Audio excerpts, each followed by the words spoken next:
मक्का भी लाजवाब है, मदीना भी लाजवाब है। न मक्के का कोई जवाब, न मदीने का कोई जवाब। मैंने कहा परवरदिगार आलम, मदीना भी लाजवाब है, मक्का भी लाजवाब है, मगर मक्का और मदीना को इतनी सारी अजमतें मिली कहाँ से? ये अजमतें आई कहाँ से? बहुत तेजी के साथ सुन लीजिए आप। परवरदिगार आलम ने आदम को पैदा किया था, मगर आदम को अपने दौर में अफजलो आला रखा। हजरत नूह को पैदा किया था, आपको अपने मकाम पर अफजलो आला रखा।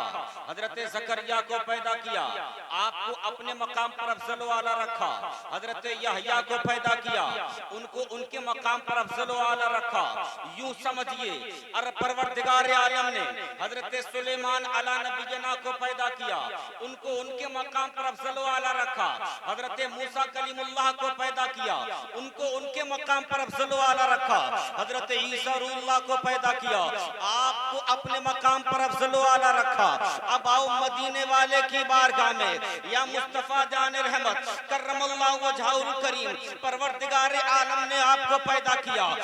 आपको जब मक्के की सरजमीन पर पैदा किया तो ये बताइए, रब ने हर नबी का अपना मकाम रखा है, हर नबी का अपना मर्तबा रखा है, हर नबी की अपनी बुलंदियां रखी है, मगर यामिना के लाल आपको क्या मिला है? आपकी अजमतें क्या है? आपकी बुलंदियां क्या है?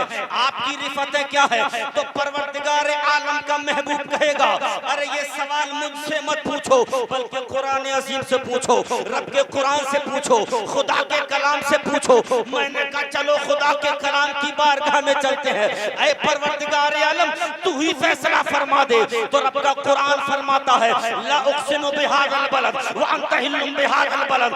रब्बे काबा कसम फरमाता है, ऐ महबूब उस शहर की कसम जिसमें आप जलवागर हैं। मैंने कहा परवरदिगार आलम, मतलब क्या है? मतलब क्या है? रब कसम याद फरमाता है मक्कतुल मुकर्रमा की, रब कसम याद फरमाता है, ऐ महबूब उस शहर की कसम जिसमें आप जलवागर हैं। मतलब क्या है? मतलब ये है कि वो खाने काबा जो आज अपने आप पर इतरा रहा है, वो खाने काबा जो आज अपने आप पर घमंड करता है, मैंने कहा वो खाने काबा, ये अजमतें तेरी अजमतें नहीं है, बल्कि तुझको जो अजमतें मिली है मदीने वाले के कतबा से मिली है।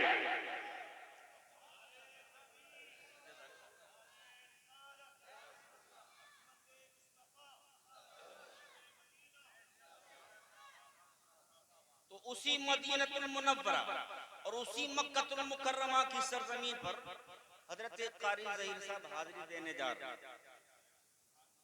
वो मदीने का ताजदार जब मक्के से मदीना की तरफ पहुंचा, जो पहले यसरब होता था, नबी के कदम क्या पड़े कि यसरब ने अपना नक्शा ही बदल दिया, और यूं बदला कि आज पूरी दुनिया में मदीनतुल मुनव्वरा के नाम से जाना और पहचाना जाता है। आओ तेजी के साथ सुने, वो मकाम कैसे है, वो जगह कैसी है, वो जगह कैसी है जहां ये जाएंगे, वो जगह कैसी है जहां पर इनके कदम रखे जाएंगे, वो जगह कैसी है जहां पर अपने वालिदा के साथ हाजिर होंगे। उस जगह के ताल्लुक से मैंने कहा परवरदिगार आलम, हम खाने काबा में जाएं तो हम खाने काबा में पहुंचते हैं, इनाम क्या है? हम मदीना की सरजमीन पर पहुंचते हैं, इनाम क्या है? ये जाएंगे मदीना की सरजमीन पर, इनाम क्या मिलेगा? ये पहुंचेंगे मक्का की सरजमीन पर, इनाम क्या मिलेगा? इनकी वालिदा पहुंचेंगी मक्का की सरजमीन पर, इनाम क्या मिलेगा? इनकी वालिदा पहुंचेंगी मदीना की सरजमीन पर, इनाम क्या मिलेगा? अब थोड़ा सहन करीब करिए, परवरदिगार आलम की बारगाह में जब हम सवाल करेंगे मौला इनाम क्या मिलेगा, रब्बे काबा कहेगा खोलो कुरान को, अरे पढ़ो कुरान को, आपको पता लग जाएगा कि जो मक्का पहुंचता है इनाम क्या मिलता है, मदीना पहुंचता है इनाम क्या मिलता है। मैंने कहा परवरदिगार आलम, तेरे कुरान को खोल लिया जाता है, रब्बे काबा कुरान में ऐलान फरमाता है, वमन दखलहु काना आमिनन, जो खाने काबा चला जाता है वो अमन वाला हो जाता है। इको कम करा दीजिए थोड़ा सा।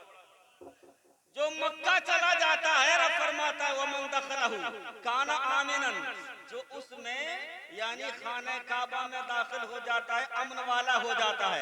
ज़हन हाजिर, बहुत तेजी के साथ बात पूरी कर दो। वो अमन वाला हो जाता है। मैंने कहा मौला किन चीजों से अमन वाला हो जाता है? दुनिया में अमन वाला हो जाता है कि आखिरत में अमन वाला हो जाता है? थोड़ा ज़हन को हाजिर रखे। अब किन किन चीजों से अमन वाला बनेगा ये तो समझ में आ गया। अमन का मतलब ये होता है कि मुसीबतों से बच जाएगा, परेशानियों से बच जाएगा, अरे ऐसी ऐसी दुश्वारियों से बच जाएगा जो उसके साथ में पेश आने वाली थी। अब वो बिल्कुल अमन वाला हो जाएगा, बिल्कुल बेखौफ हो जाएगा, निडर हो जाएगा। मैंने कहा कहाँ होगा? दुनिया में होगा कि आखिरत में होगा? अब रब फरमाएगा सारी बातें मुझी से पूछोगे कि मेरे महबूब से भी पूछोगे? अरे बोलो ना सुभान अल्लाह। दो ही चारों सुन लीजिए तेजी के साथ। आओ मदीने वाले की बारगाह में चले। कहीं या रसूलल्लाह, रब ने तो कहा कि जो खाने काबा में दाखिल हो जाए काना आमिनन, वो अमन वाला है। कहा अमन वाला? अमन वाला होगा कैसे? होगा कैसे? हुजूर फरमाते हैं ऐसा होगा, सुनो ना मैं बताता हूँ।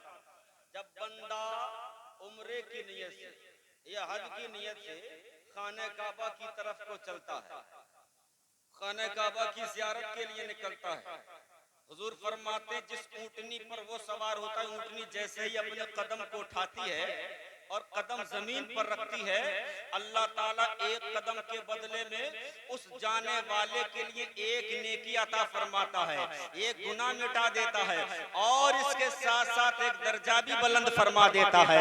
इसके आगे सुनो, अमन वाला बनेगा कैसे? ऐसे ही तो अमन वाला बनेगा।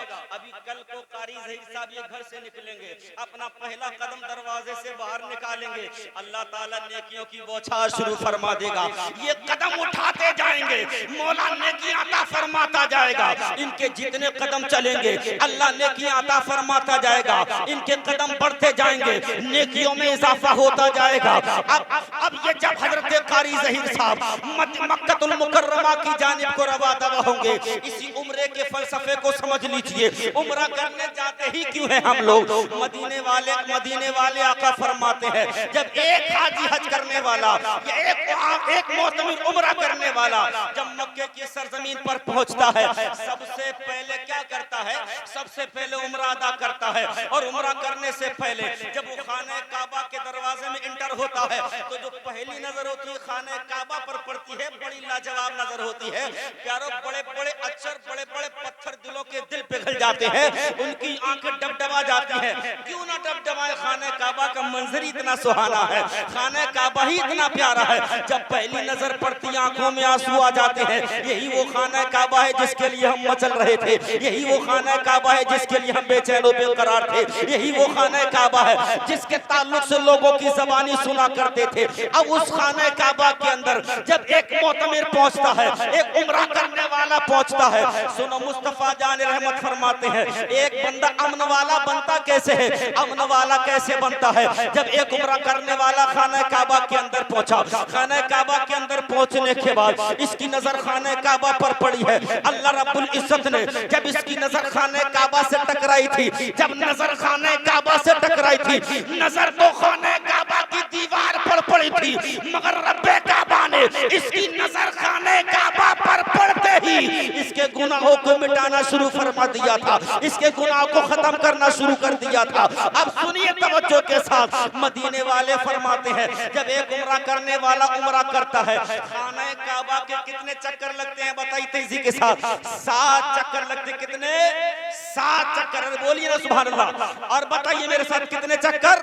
7 चक्कर। खाना काबा के 7 चक्कर लगते हैं। एक उम्रा करने वाला खाना काबा के चक्कर लगाता है, खाना काबा के चक्कर लगाता है। अब एक जगह का नाम है, एक जगह का नाम है, एक तो है हजरे अस्वद जिसको हम लोग अपनी आंखों से देखते हैं, एक है रुकने यमानी। रुकने यमानी और हजरे अस्वद पास पास में है। हुजूर फरमाते हैं जो बंदा चक्कर लगाते समय रुकने यमानी और हजरे अस्वद के बीच में अगर खाने काबा की तरफ बढ़ करके अपने सीनों को मस कर ले या खाने काबा की दीवार को बोसा दे ले, हुजूर फरमाते इधर तो ये बोसा देता है, अल्लाह ताला इसके गुनाहों को झाड़ना शुरू कर देता है, इसकी नेकियों में इजाफा कर देता है, इसके दर्जात को बुलंद करना शुरू कर देता है। और सुनो आगे मुस्तफा फरमाते हैं अब जब ये चक्कर लगाता है वो हजर अस्वद जिसको देख करके हम अपना उम्रा शुरू करते हैं, जिसको देख करके हम तवाफ शुरू करते हैं, जिसको देख करके हम अपने तवाफ का आगाज करते हैं, उसी हजर अस्वद के ताल्लुक से मुस्तफा फरमाते हैं ऐ लोगों सुनिए, जब एक उम्रा करने वाला खाने काबा को देखता है, एक उम्रा करने वाला खाने काबा को देखता है तो अल्लाह ताला उसको खुशखबरी सुनाता है, उसके लिए खुशखबरी सुनाता है। अब थोड़ा तुम बोलो सुभान अल्लाह, तब मैं आगे बात बताऊं। हुजूर फरमाते सहाबा सुनो, जब एक उम्रा करने वाला खाने काबा में रखे हजर अस्वद को देखता है अल्लाह ताला उसके लिए खुशखबरी सुनाता है। सहाबा ने पूछा या रसूल अल्लाह किस चीज की खुशखबरी, क्या जन्नत की खुशखबरी सुनाता है? हुजूर फरमाते हाँ जन्नत की खुशखबरी सुनाता है। इसके आगे सुनिए, मदीने का ताजदार फरमाता है रब ने तो कह दिया ना कि अमन वाला हो जाता है, अब अमन वाला कैसे होता है? अरे जब एक बंदे के गुनाह खत्म होना शुरू होंगे तो अमन वाला ही तो बनेगा। हाँ सुन लीजिए तेजी के साथ, हुजूर फरमाते अमन वाला है जब खाने काबा पर नजर पड़ी अल्लाह ताला खुशखबरी सुनाता है। साहबा ने कहा रसूल किस चीज की, क्या जन्नत की खुशखबरी सुनाता है? हुजूर फरमाते हाँ। इसके आगे इसी हजर अस्वद के ताल्लुक से हुजूर फरमाते हैं कल मैदान महशर में यही हजर अस्वद हाजिर होगा, इसकी दो आंखें होंगी, जिन आंखों से ये देखेगा इसको अल्लाह ताला जबान भी अता फरमाएगा जिससे ये बोलेगा कर रब्बे काबा की बारगाह में अरीजा पेश करेगा मौला ये बंदा आया था इस में मुझको देखने के लिए, जिसको तूने ज़ियारत के लिए रखा था, जिसको तूने बोसा देने के लिए रखा था, वो हजर अस्वद एक उम्रा करने वाले या एक हज करने वाले के ताल्लुक से गवाही देगा। अब मुझे बताओ जिसके हक में हजर अस्वद गवाही दे दे क्या अल्लाह ताला उसको जहन्नम में दाखिल फरमाएगा? क्या अल्लाह उसको जहन्नम की तरफ भेजेगा? कतई नहीं भेजेगा। इधर हजर अस्वद कहेगा मौला ये बड़ा नेकोकार है, तेरी रिज़ा के लिए आया था, तुझको मनाने के लिए आया था। रब कहेगा हजर अस्वद अगर तूने इसकी गवाही दे दी है मैंने तेरी गवाही मान ली है, ऐ फरिश्तों उठाओ इस बंदे को जन्नत में दाखिल फरमा दो।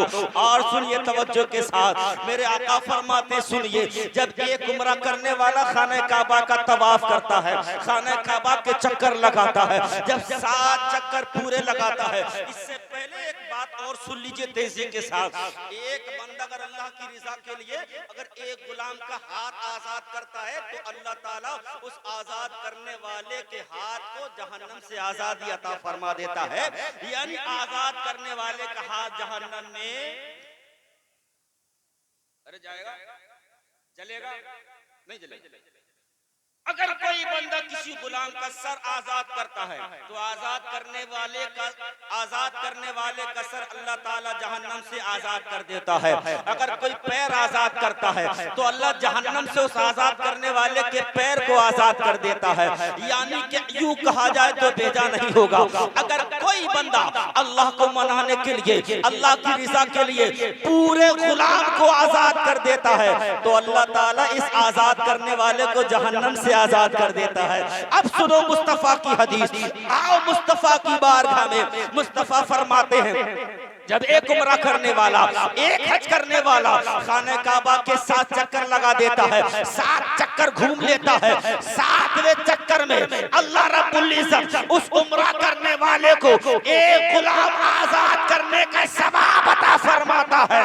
और सुनिए तवज्जो के साथ, जब ये उम्रा करने वाला खाने काबा के 7 चक्कर लगाने के बाद सफा मरवा की तरफ जाता है, सफा मरवा की सही करता है, सफा मरवा की तरफ दौड़ता है, थोड़ी तवज्जो के साथ सुनना बड़ी कीमती बात है। सफा मरवा के चक्कर लगाता है। हुजूर फरमाते हैं एक उम्रा करने वाला सफा मरवा की सही करता है, सफा मरवा के बीच में दौड़ लगाता है। सहाबा तुम्हें मालूम है अल्लाह ताला सही करने वाले को कितना सवाब अता फरमाता है। सहाबा फरमाते या रसूलल्लाह हमें नहीं पता अल्लाह कितना सवाब देता है, अल्लाह कितना सवाब अता फरमाता है। मेरे आका फरमाते सहाबा सुनो, परवरदिगार आलम सफा मरवा के बीच में सही करने वाले के लिए एक गुलाम नहीं, 10 गुलाम नहीं, 20 गुलाम नहीं, बल्कि 70 गुलाम आजाद करने का सवाब अता फरमाता है।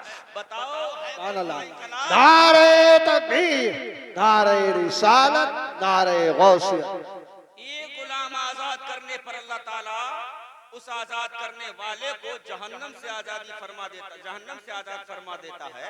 यहाँ तो सफा मरवा के बीच में सही करने वाले के लिए अल्लाह ताला 70 गुलामों को आजाद करने का सवाब अता फरमाता है। बताइए कहाँ कहाँ कहाँ डालेगा इतना सवाब? तो अल्लाह ताला क्यों नहीं फरमाए वमन दखलहु कान आमिनन, जो खाने काबा में दाखिल हो गया वो अमन वाला हो गया। अब फलसफा समझ में आ गया, दुनिया ही में अमन वाला नहीं हुआ है, आखिरत में भी अमन वाला हो गया है। आखिरत में ऐसा अमन वाला होगा कि उसे जहन्नम की तरफ नहीं जाना पड़ेगा। मगर ये कब होगा? जब ये सारी चीजें रिजा इलाही के लिए, अल्लाह को राजी करने के लिए, अल्लाह को मनाने के लिए हो। बहरहाल बहुत लंबी चौड़ी गुफ्तगू थी, मगर मैं अपनी बात नहीं खत्म करता हूँ। इसके आगे बहुत सारी चीजें, आबे ज़मज़म नहीं, अब बहुत रात हो जाएगी। ये दो बातें सुन लीजिए, आबे ज़मज़म है और जो हल कर बातें उसके ताल्लुक। आबे ज़मज़म पीते हैं, एक उम्रा करने वाला जाता है तो ज़मज़म का पानी लेकर आता है और लोग बड़े शौक से, और अल्हम्दुलिल्लाह हम सबका यकीन कामिल है कि इंसान जिस मकसद के तहत ज़मज़म का पानी पिए अल्लाह ताला उसमें कामयाबी अता फरमाता है। और खुद हुजूर की हदीस तैयबा भी है कि अगर एक बंदा ज़मज़म के पानी को अगर कारोबार में कामयाबी के लिए पिएगा तो अल्लाह ताला उसमें भी कामयाबी अता फरमाएगा। बीमारी को दूर करने के लिए पिएगा तो अल्लाह ताला बीमारी भी दूर फरमाएगा। यूं समझिए कि सर से पैर तक जिस काम के लिए ज़मज़म का पानी पिया जाएगा अल्लाह उसमें कामयाबी अता फरमाएगा। अब यहाँ एक बहुत लंबी चौड़ी गुफ्तगू हो सकती है ज़मज़म पर, मगर मैं करूंगा क्योंकि ज़मज़म को जो अज़मत मिली हजरत यूसुफ के कदमों से मिली, और फिर बहुत लंबी बात जोड़ूंगा, फिर मैं हुजूर तक लेकर आ जाऊंगा, इसलिए उधर जाऊंगा नहीं। ठीक है, आप समझ लीजिए, इंशाल्लाह फिर कहीं मौका रहेगा तो बयान। ज़मज़म बड़ा ही बेहतरीन पानी, दुनिया के बड़े बड़े मिनरल्स और नजारे कौन कौन से पानी इकट्ठे कीजिए, और जो 2000, 10,000, 15,000 की बाटल 1 लीटर की आती है ना, वो सारी बाटलें ज़मज़म के पानी के सामने फेंक। और जो हल कराते हैं ना उम्रा करने के बाद जब सारे अरकान होते हैं तो हल कराते हैं, वो चाहे चंद बाल कटाइए, पूरा सर उतरवा दीजिए, सर उतरवा दीजिए, मतलब गर्दन मत कटा, मतलब बाल उतरवा दीजिए।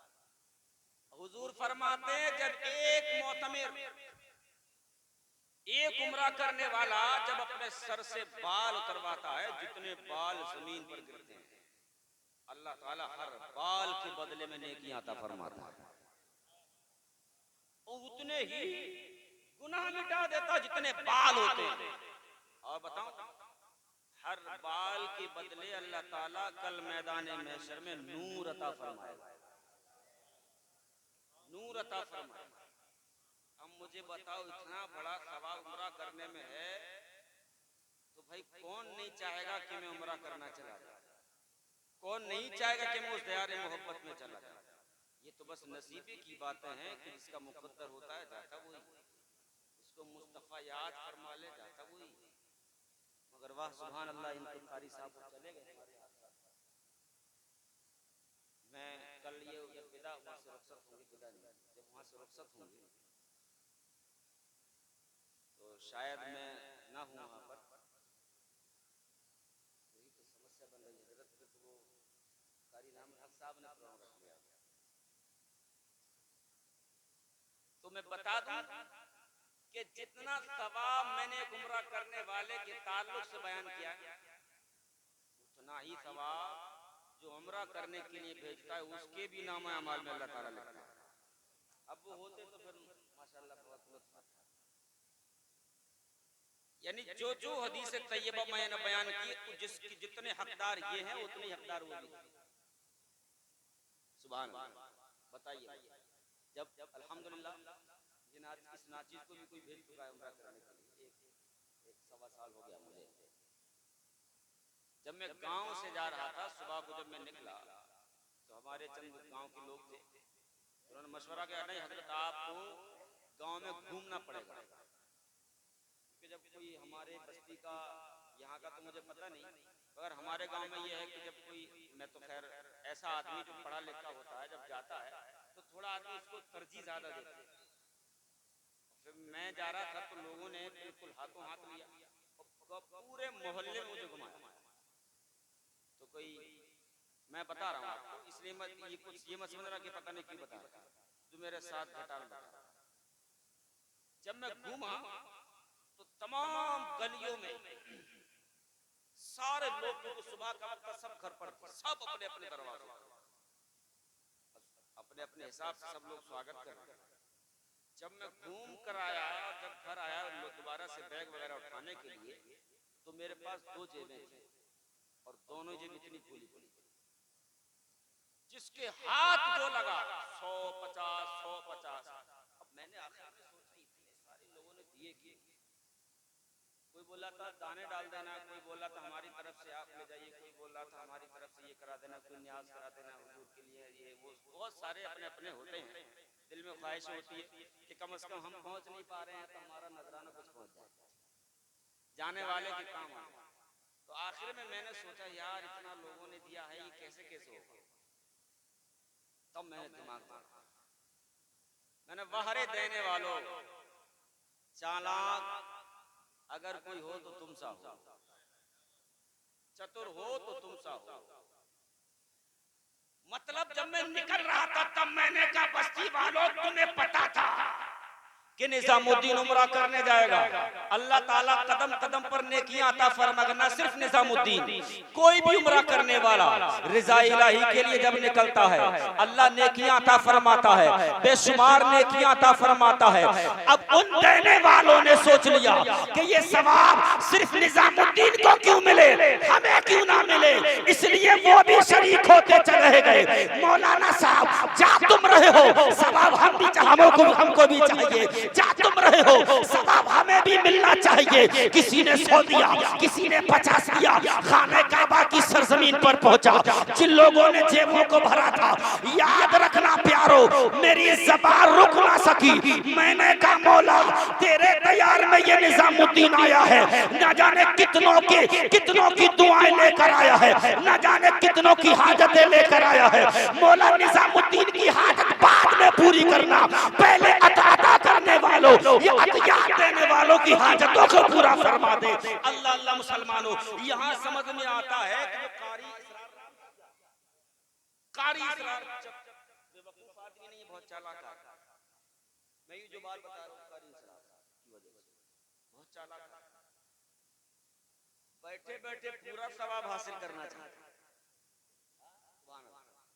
अब जैसे क्या होता है ना कि हम जब फातिहा पढ़ते हैं तो हम अगर एक को सवाब बख्शेंगे तो उतना ही पहुंचेगा जितना हम पहुंचा, और अगर हम उस एक के साथ साथ सारे मरहूमीन मोमिनीन को समेट लें तो जितना सवाब उन सबको पहुंचेगा उतना ही बढ़कर के हमारे मरहूम को पहुंचेगा। सुभान अल्लाह।